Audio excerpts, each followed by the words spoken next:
শ্বাসরুদ্ধকর লড়াই, নকআউটের চাপ, ডিফেন্ডিং চ্যাম্পিয়নদের সামনে বাদ পড়ার আশঙ্কা, অবিশ্বাস্য কেপ ভার্দের বিস্ময়কর উপস্থিতি, সব মিলিয়ে যেন পয়সা উসুল ম্যাচ, যার শেষটাতে হাফ ছেড়ে বেঁচেছে আর্জেন্টিনা। অতিরিক্ত সময়ে সে ৩-২ গোলে হারিয়েছে কেপ ভার্দেকে।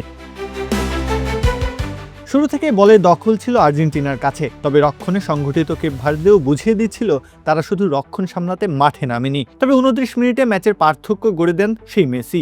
বিশ্বকাপে আদায় করেন ২০তম গোল, চলতি আসরে ৭ম। ১-০ ব্যবধানে এগিয়ে থেকেই বিরতিতে যায় আর্জেন্টিনা। তবে দ্বিতীয়ার্ধে বদলে যায় ম্যাচের চিত্র। যে কোনো স্ন্যাক্স টাইমে সবার জন্য ভালো চপস্টিক ইনস্ট্যান্ট নুডলস।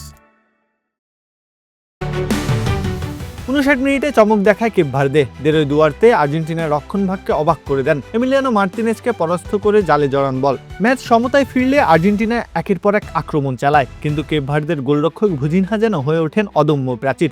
৬৩ মিনিটে একা গোলমুখে ছুটে আসা মেসির শট অসাধারণ ক্ষিপ্রতায় ঠেকিয়ে দেন তিনি। এরপর ৭৩ মিনিটে দ্রুত নেওয়া মেসির চতুর ফ্রিকিকও বিদ্যুৎ গতিতে গোল লাইন থেকে ফিরিয়ে দেন এই গোলরক্ষক। তাই দুর্দান্ত দুটি সেভ ম্যাচটিকে নিয়ে যায় অতিরিক্ত সময়ে।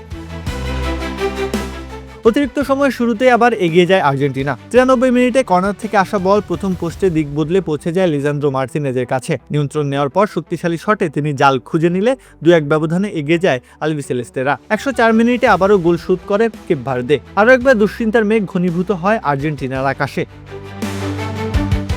কিন্তু শেষ পর্যন্ত বিশ্ব চ্যাম্পিয়নদের থামানো সম্ভব হয়নি। ১১১ মিনিটে মেসির নেওয়া কর্নার থেকে ক্রিস্টিয়ান রোমেরোর হেড কেপ ভার্দের ডিফেন্ডার দেনে ইবোভিচের হাতে লেগে জালে ঢুকে যায়। ওই আত্মঘাতী গোলই হয়ে দাঁড়ায় ম্যাচের ভাগ্য নির্ধারণকারী মুহূর্ত।